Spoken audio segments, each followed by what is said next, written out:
Hey, Travis. Can you hear me okay?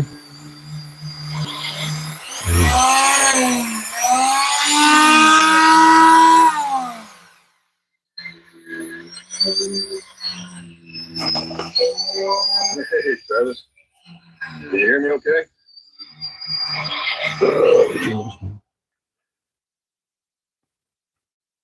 Hey, I don't know how this is looking. I got the iPad going here. I figured I was out here working on some knives. I'd jump on live and see how it would go. Yeah, there's a fellow right there. See if I can figure out how to do this moderator thing.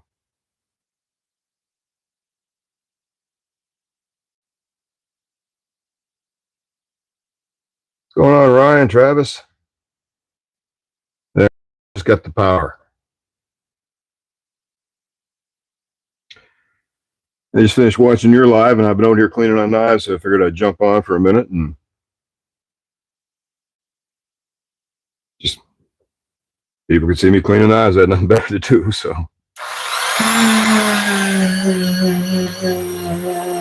Just polishing up that J.H. Russell.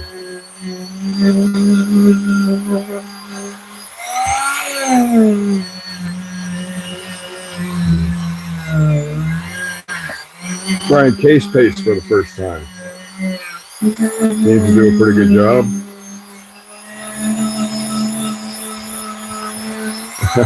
Good old Canadian beeswax. Story of this dollar store Dremel is a little noisy.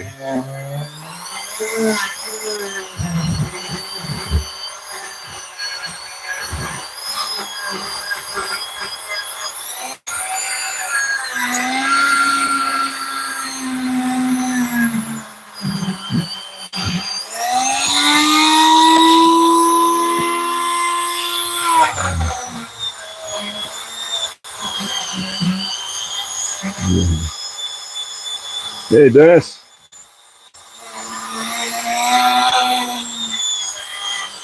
I'm out in the garage, so I don't know, is the video choppy or is it look pretty smooth?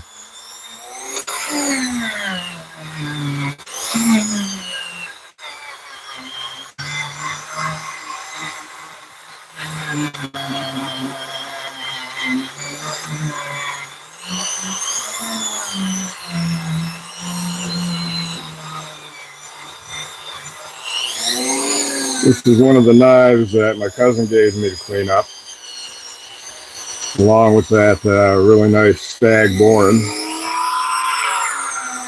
This one is a G.H. Russell, which is basically the same as a Groman knife because they're manufactured by Groman. Now my cousin is 60. He was given this knife when he was in cadets for sharpshooting. So that's one of the things they used to do up here in cadets. You could actually get a knife.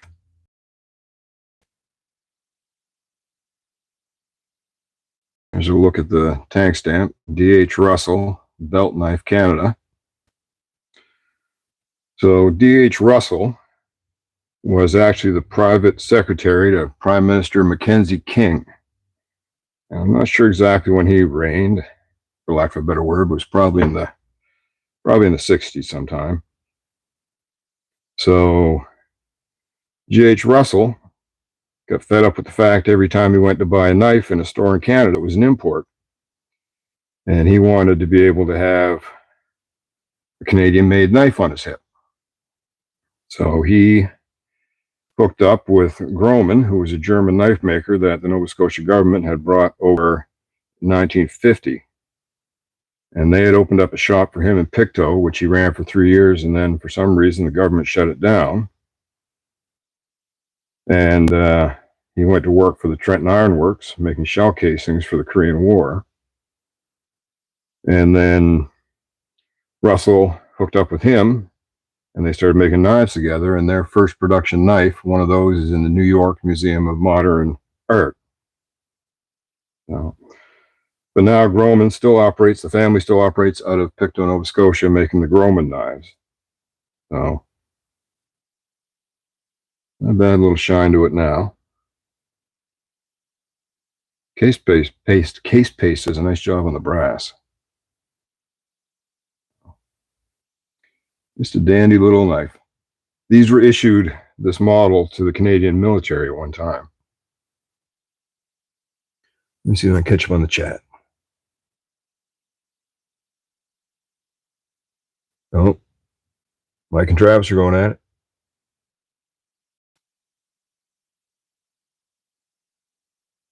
What time do I have up here? It is 14:37 or 2:37. Hey, Dave. You made it to a live. It's only my second one. It's probably sunny and warm where Dave is up in those upper Canadians. They get all the perks up there. It's Mr. Slipjoint Sawyer. How you doing, man? We got Eli in here.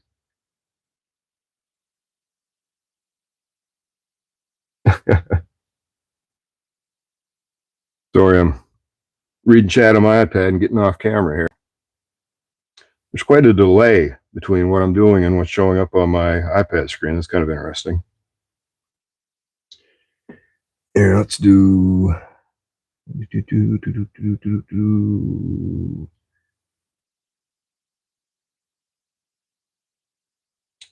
There you go.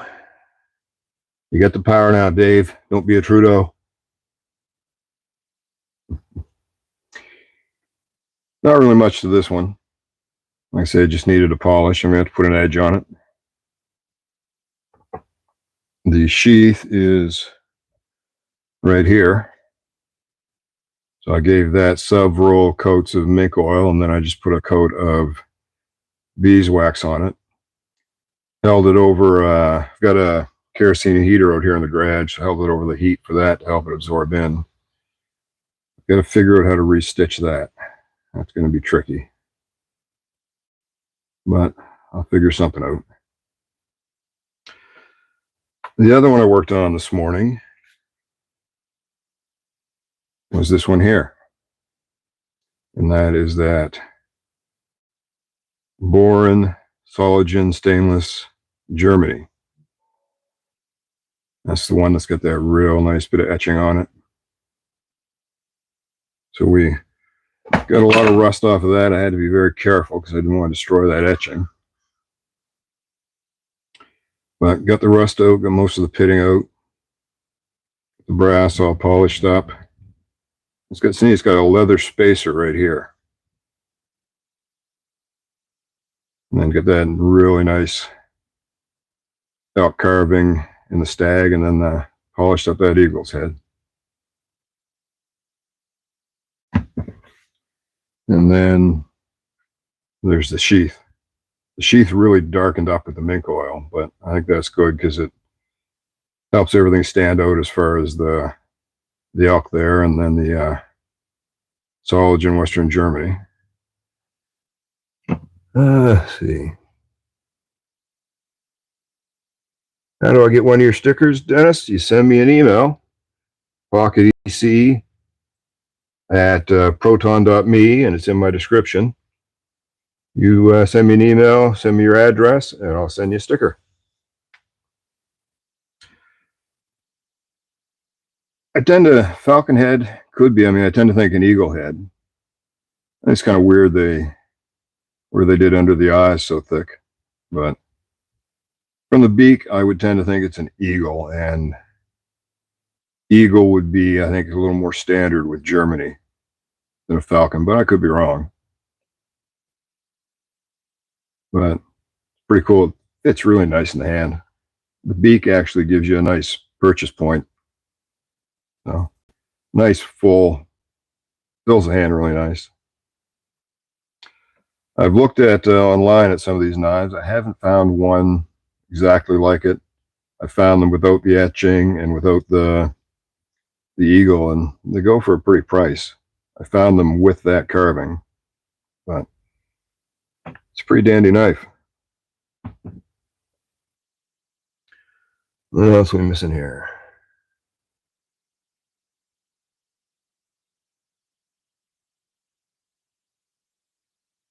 Brother Steve from Camping with Steve. Can't say I've ever heard of him. But anyway, that's just what I'm up to today. Cleaning up some of these knives. I think we'll be heading back into the camp tomorrow. So I wanted to get them ready to give to my cousin.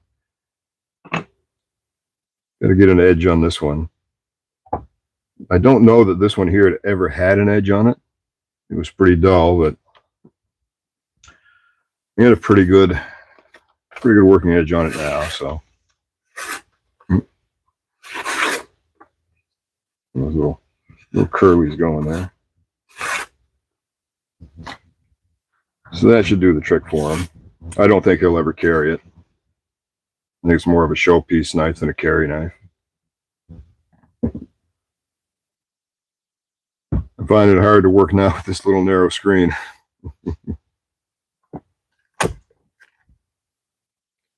Blade and Wells, how you doing, man?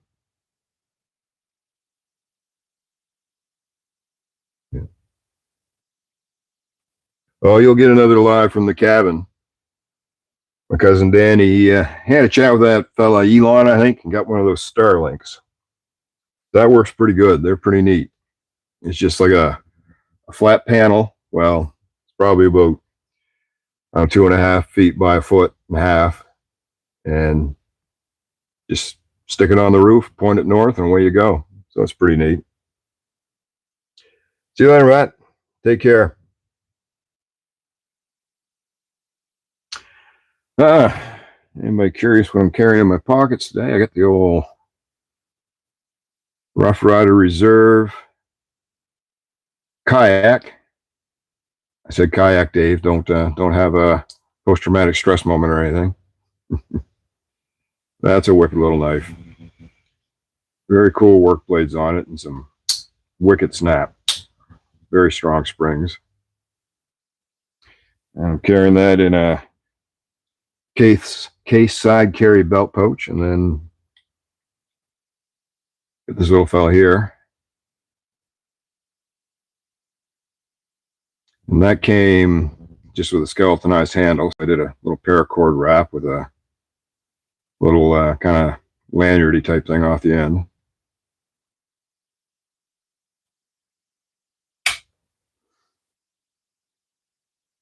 Stan, how you doing, Stan?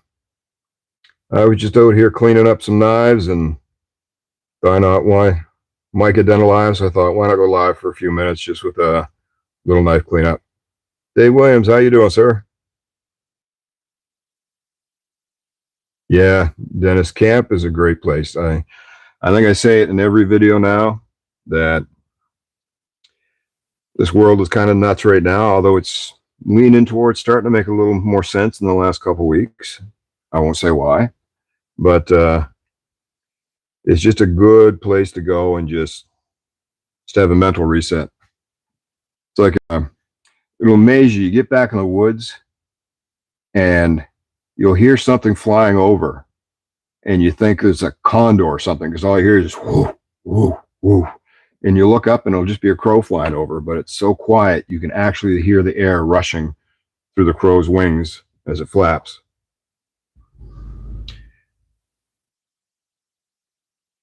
Well, Dave, you always bring up that you flipped your kayak. You can't help me for running along with the joke or blame me.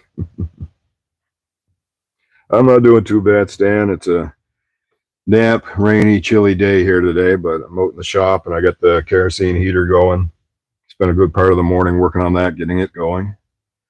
And then I got to doing some work on some knives, so but that's all I'm up to today. Oh, and neat, when I was last talking to Danny, I was telling him about how I was progressing with the knives, and the one knife that had been manufactured by my great uncle, the one that he made the two knives, one of which I have and one of which Danny had, and a hatchet out of a cross-saw blade. Danny told me, we were in the camp this weekend, you keep that one. He said, you've got Danny's a cousin by marriage. He married into the family. He said, you've got a stronger family connection to that knife, so you keep it and have them both. So I thought that was pretty solid of him. Hey, blue collar pocket knives. No, we don't still have the snow, Travis. In fact, here we'll disconnect you and give you a peek. She's all green again. There's my heat source.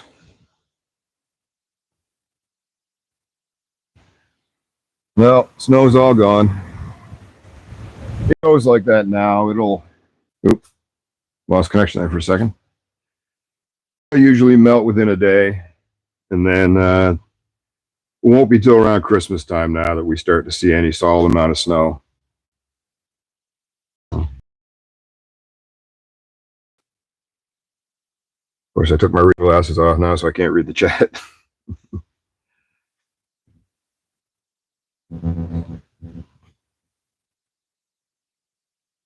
No, I'm not ready for snow either.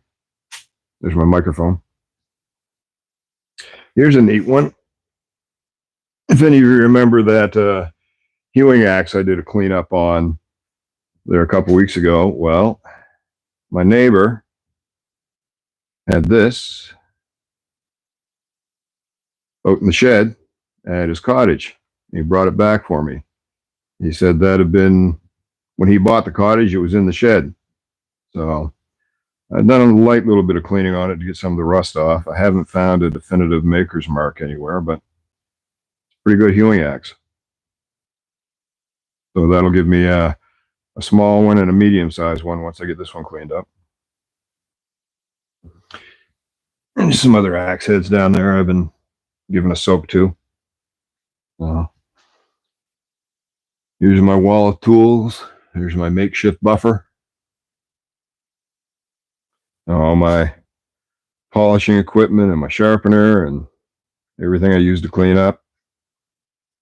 There's the stand I use when I film my videos out here. A magnifying glass tank stamps because I'm getting old.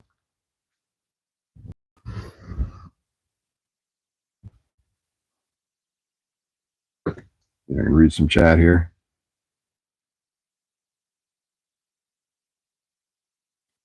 I do get a lot of ants, but not red ants.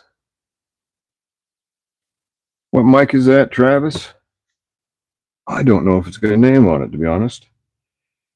Just something I picked up off Amazon. You get two of them like this. So you could have, like, I guess if you're doing a podcast, one person interviewing another, each could have a mic. And then it's got a little thing that plugs into the base of the phone. There's no name on that. If I think of it, I'll go check out my Amazon cart, past purchases or whatever, and see if I can get a name for you.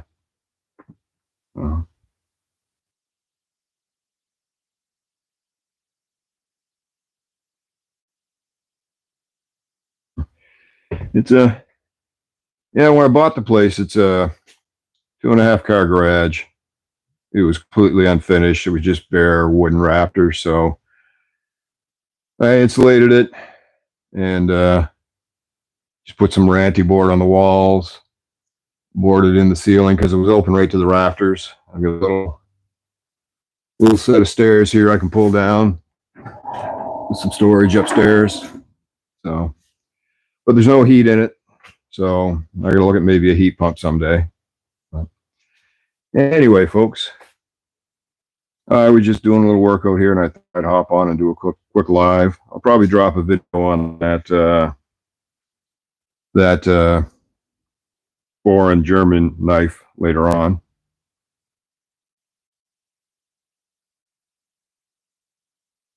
How much would I charge rent to stay there? I'll pay. Travis, you have to move to Canada, and trust me, your government's in much better shape than our government is right now. So I think you might want to stay there.